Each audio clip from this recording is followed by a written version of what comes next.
Assalamualaikum warahmatullahi wabarakatuh.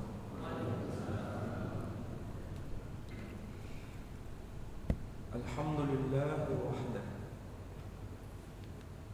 Alhamdulillahilladzi arsala rasulahu bil huda wa dinil haqq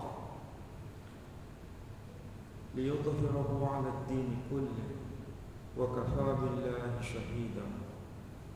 Ashhadu an la ilaha illallah wahdahu la syarika lah wa ashhadu anna Muhammadan abduhu wa rasuluh la nabiyya ba'dah. Qala Allah ta'ala fil Qur'anil aziz, a'udzu billahi minasy syaithanir rajim. Bismillahirrahmanirrahim. إذ قال له ربه أسلم قال أسلمت لرب العالمين. Al-ayah. Sadaqallahul azim.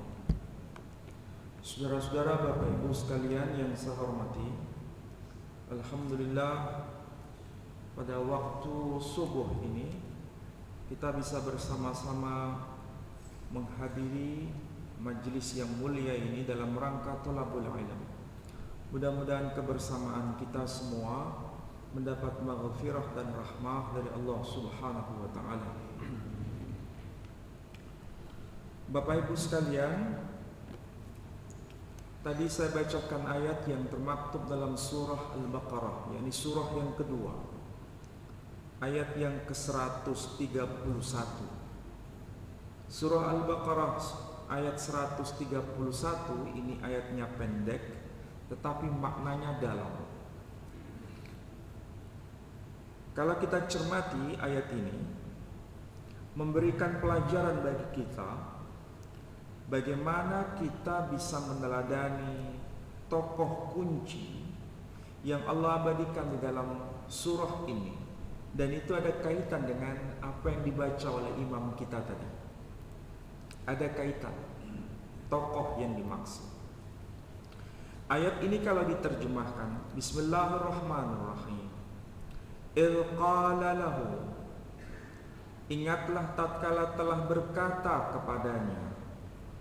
Siapa yang telah berkata kepadanya? Rabbuhu, yakni Tuhannya. Aslim, berislamlah, berpasrah dirilah. Qala, telah berkata dia, aslamtu, aku benar-benar telah bertaslim, aku benar-benar telah berislam, li rabbil alamin, kepada Tuhan jagat semesta. Ada satu kata yang termaktub di ayat ini yang sebenarnya kita meneladaninya, yakni kata kunci Rabb itu. Rabb secara harfiah bermakna Tuhan. Tapi Tuhan di sini yang dimaksud bukan dalam makna sempit, tapi dalam makna kompleks. Rabb muncul kata yang lain. Kita mengenal salah satunya adalah istilah tarbiyah. Istilah tarbiyah diambil dari kata Rabb. Makanya ada fakultas tarbiyah, maksudnya fakultas pendidikan. Jadi kalau begitu, Rabb itu bermakna Tuhan yang mendidik, Tuhan yang memproses kita menjadi lebih baik. Karena pendidikan itu berproses, tidak ada pendidikan itu instan. Jadi kalau begitu, Rabb itu bermakna Tuhan yang selalu mendidik kita melalui proses, dan proses itu menuju pada makom yang lebih tinggi. Itulah makna Rabb. Dan dalam konteks ini Rabb itu berarti selalu mengawasi kita. Itulah sebabnya posisi saya di sini itu sama dengan sebagai murabbi. Apa itu murabbi? Yang selalu mendidik, selalu mengawasi, selalu bersama-sama. Saya selalu bersama-sama dengan panjenengan, itu salah satu bagian dari makna murabbi. Karena tujuannya adalah mendidik, mengawasi, memberikan pelajaran, dan seterusnya. Jadi kalau begitu, Rabb bermakna sangat dalam. Itulah sebabnya setiap gerakan sholat kita itu selalu menggunakan kata kunci ini. Waktu kita qiyam, apakah betul kita menggunakan istilah kunci ini? Jawabannya iya. Apa yang selalu kita baca? Di antaranya bagian ayat surah Al-Fatihah yang kita baca adalah Alhamdulillahi Rabbil Alamin. Rabb kita sebut. Pada saat kita ruku, apa yang kita baca? Subhana Rabbiyal Azimi wa bihamdi. Rabb kita baca. Ketika bangun dari ruku, yakni iktidal, bangun dari ruku, apa yang kita baca? Rabbana walakal hamd. Rabb yang kita baca. Waktu kita sujud, apa yang kita baca? Subhana Rabbiyal a'la wa bihamdi. Lagi-lagi kata kunci itu tidak pernah ketinggalan. Selalu kita baca. Pada waktu duduk di antara dua sujud, apa yang kita baca? Rabbighfirli dan seterusnya. Jadi aktivitas gerak sholat kita tidak pernah ketinggalan menggunakan kata kunci ini. Berarti pada saat kondisi apapun dalam gerak sholat kita, kita merasa dalam pengawasan Allah Subhanahu wa ta'ala, kita merasa dalam didikan Allah Subhanahu wa ta'ala, dan Allah selalu menggembleng kita dari satu makom ke makom yang berikutnya. Itu kalau kita paham. Makanya sekali lagi Bapak Ibu sekalian, sholat itu jangan sekedar ritual. Sholat itu harus menghadirkan makna, dan sekaligus bagaimana kita berkomunikasi dengan Tuhan yang kita sembah. Itulah nikmat dari sholat itu sendiri. Dan yang kedua, siapa sebenarnya tokoh yang selalu kita contoh dalam gerak sholat kita itu, sehingga menghadirkan makna Rabb dalam setiap gerakan sholat kita? Nanti kita akan menemukan jejaknya. Namanya disebut sebelum mengakhiri sholat kita. Siapakah beliau? Ketika kita bertahiyat, apa yang kita baca? Allahumma salli ala Muhammad wa ali Muhammad kama sallaita ala Ibrahim wa ali Ibrahim. Jadi nama ini sebagai penutup bahwa apa yang dulu pernah disampaikan oleh sang tokoh ini diabadikan di dalam sholat kita. Sebelum mengakhirinya, kita menyebut namanya supaya kita tahu ini tokoh bukan sekedar dilisankan melalui lisan kita, tetapi sekaligus kita mengikuti jejaknya. Kenapa tokoh ini betul-betul termaktub di dalam Al-Quranul Karim? Bukan hanya ucapannya yang termaktub, tetapi sekaligus contoh ketaatan iman sebagai tindakan nyata juga diabadikan di dalam Al-Quran. Apakah ini tokoh dalam Quran saja, atau tokoh ini juga termaktub di dalam kitab agama-agama selain merujuk pada Quran? Jawabannya iya. Pasti kita bertanya, kenapa tokoh ini bukan hanya termaktub di dalam Al-Quran, tapi juga termaktub di luar Al-Quran? Berarti ini tokoh biasa atau tokoh luar biasa? pasti jawaban kita, ini tokoh luar biasa. Apa buktinya? Nah, kita bisa baca misalnya Al-Quran sendiri mengajarkan kepada kita, kalau kita membaca ayat 127, boleh kita baca misalnya Bismillahirrahmanirrahim. Wa idh yarfa'u Ibrahimul qawa'ida minal baiti wa Ismail Rabbana taqabbal minna innaka antas sami'ul alim. Itu yang kita baca boleh begitu. Jadi kita boleh membacanya dengan nama Ibrahim, boleh membaca dengan nama Ibrahim. Ini Quran. Jadi kalau begitu, misalnya kalau seandainya imam sholat kita membaca wa idh yarfa'u Ibrahimul qawa'ida minal baiti wa Ismail, membaca nama Ibrahim, yang jadi makmum jangan terburu nafsu kemudian berkata subhanallah. Kalau ada yang mengatakan subhanallah, yang salah itu makmumnya atau imamnya? Yang salah makmumnya. Berarti makmumnya kurang piknik. Ya, makmumnya yang kurang piknik. Itulah sebabnya harus disampaikan kepada para jamaah supaya pandangannya itu luas, bukan sempit. Jadi Al-Quran mengatakan boleh menyebut nama itu Ibrahim atau Ibrahim. Di luar Quran, apakah nama ini juga diabadikan sebagai bukti bahwa dia adalah tokoh besar, tokoh yang diagungkan bukan hanya oleh kita, tetapi di luar kita.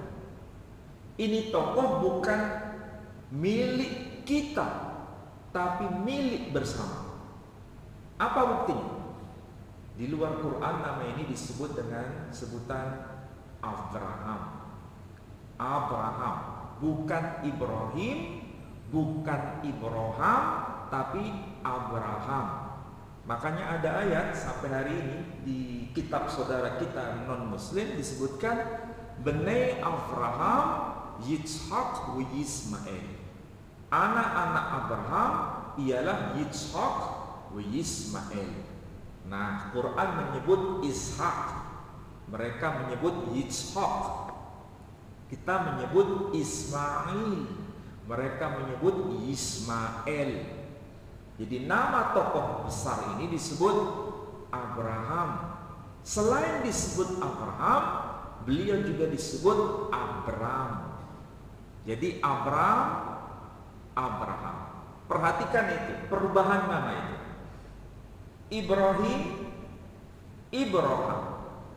Abraham, Abram.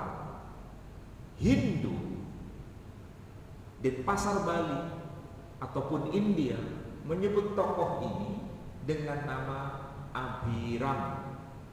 Bukan Abram, tapi Abhiram.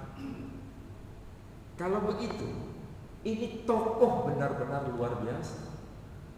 Bisa dikatakan ada 4 agama yang mengakui tokoh besar ini. 1 Muslim, 2 Nasrani, 3 Yahudi, 4 Hindu.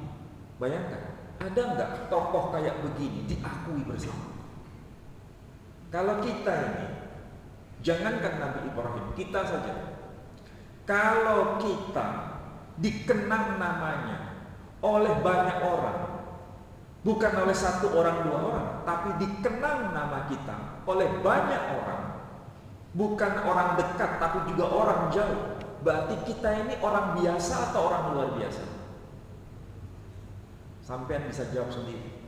Maukah kita menjadi orang seperti jejak Ibrahim? Saya kira kita pasti semua mau.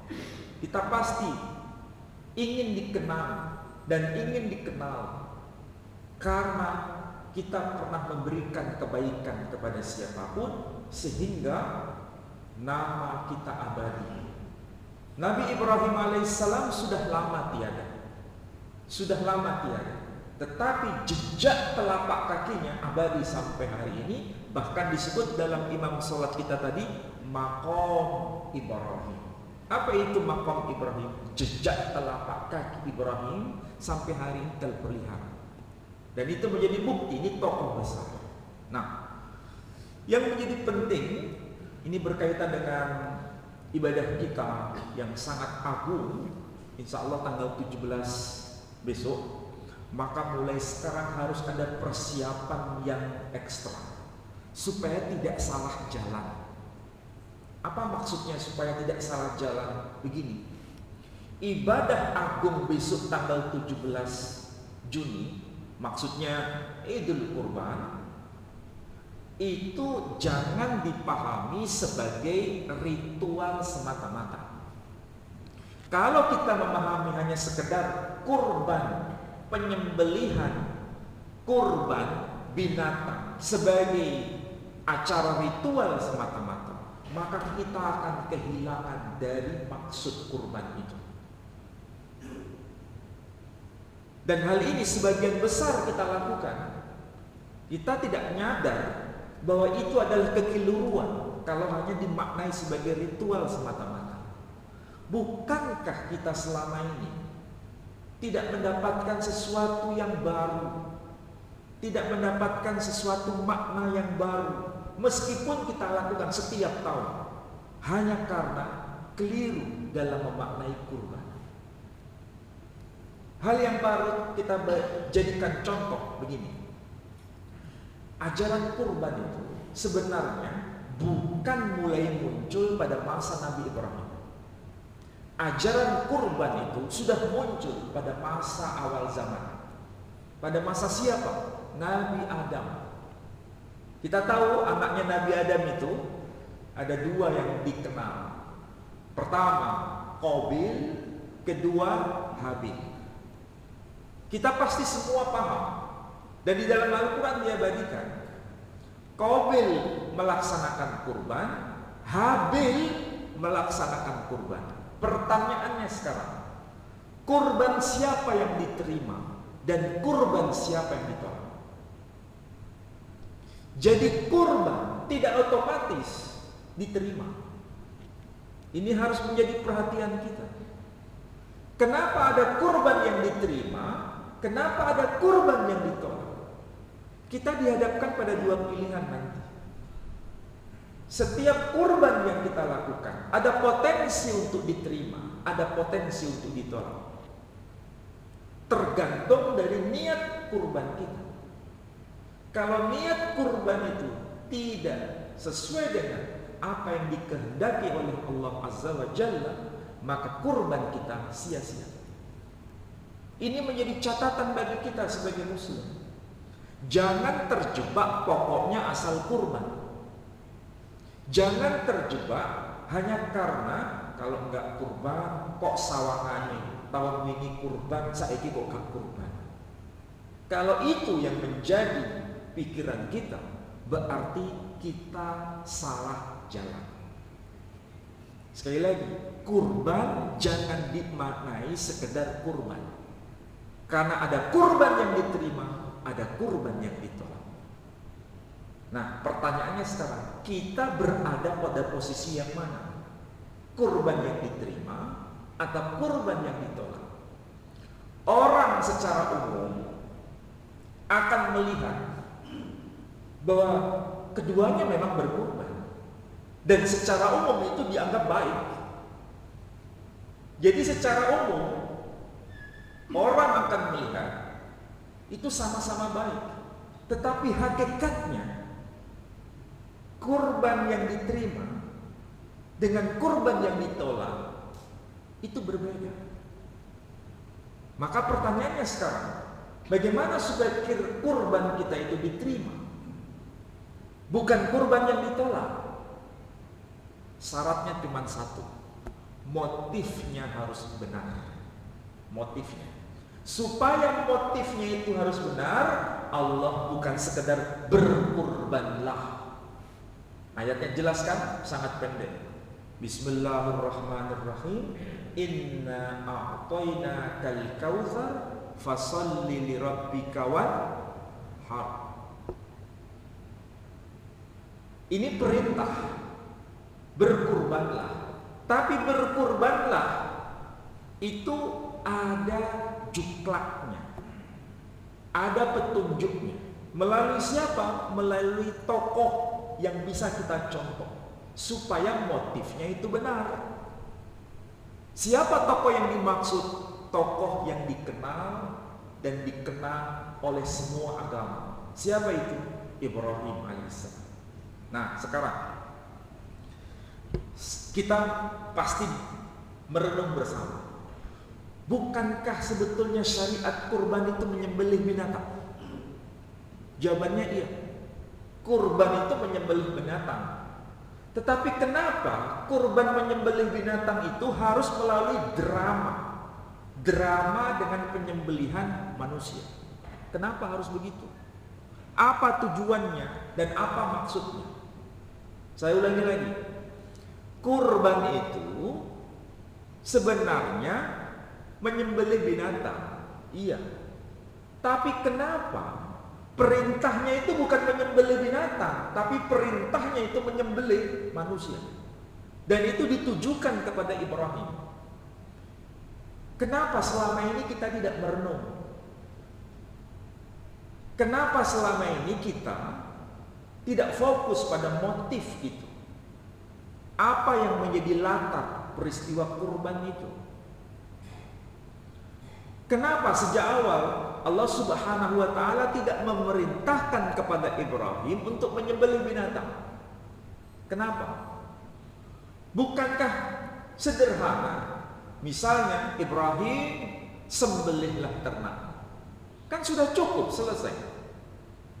Tapi kenapa? Justru perintahnya bukan sembelihlah ternak, tapi sembelihlah putramu. Kenapa begitu?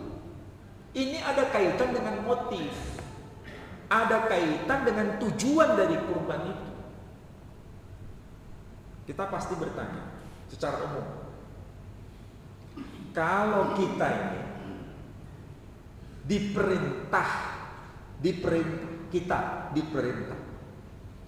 perintahnya ada dua, pasti pilihan kita itu jawabannya sama. Kalau misalnya perintahnya begini, mau sembelih ternak atau sembelih anakmu, kira-kira kita milih apa? Hah? Pasti jawaban kita sama, ya sembelih ternak aja. Karena sembelih anak ini nggak mungkin. Jawaban kita pasti sama. Kenapa? Karena cinta kita kepada anak itu lebih besar dibanding cinta kita kepada harta yang kita punya. Disitulah kita bisa memahami maksud dari tujuan kurban itu. Makanya sejak awal Allah Subhanahu wa taala tidak perintahkan Ibrahim untuk menyembelih ternaknya. Karena kalau Allah Subhanahu wa taala memerintahkan Nabi Ibrahim menyembelih ternaknya, pasti dilaksanakan, sami'na wa ata'na. Tetapi di situ kita harus belajar, kalau ternak yang disuruh disembelih, berarti masih ada stok enggak ternak Nabi Ibrahim itu? Tahu ada stok? Masih ada yang tersisa, masih ada yang ditinggalkan menjadi milik Ibrahim, masih ada. Itulah sebabnya kalau masih ada stok, masih ada sesuatu yang dimiliki oleh Ibrahim, berarti kurban Ibrahim ini benar-benar tidak semestinya. Karena apa? Rasa kepemilikan itu masih ada, rasa memiliki itu masih ada, karena masih ada sisa. Nabi Ibrahim itu peternak besar. Jangan dibayangkan Nabi Ibrahim itu tidak punya ternak. Makanya kalau kita belajar Al-Quran itu, pernah nggak Nabi Ibrahim didatangi tamu-tamunya? Ada itu. Tamu-tamu ini menurut Nabi Ibrahim sendiri secara fisik memang manusia. Manusia yang datang kepada dirinya, tamu asing sebenarnya. Dia tidak kenal tamu itu namanya siapa, bukan temennya, bukan konconya, bukan siapa-siapa. Tapi coba lihat akhlaknya Nabi Ibrahim. Dia langsung bergegas-gegas menyembelih ternak terbaik. Bayangkan, orang yang tidak dikenal, orang yang tidak tahu siapa mereka, asal usulnya dari mana. Nabi Ibrahim akhlaknya kayak begitu. Dia langsung bergegas-gegas ambil ternak terbaik yang dia punya, disembelih dan disuguhkan kepada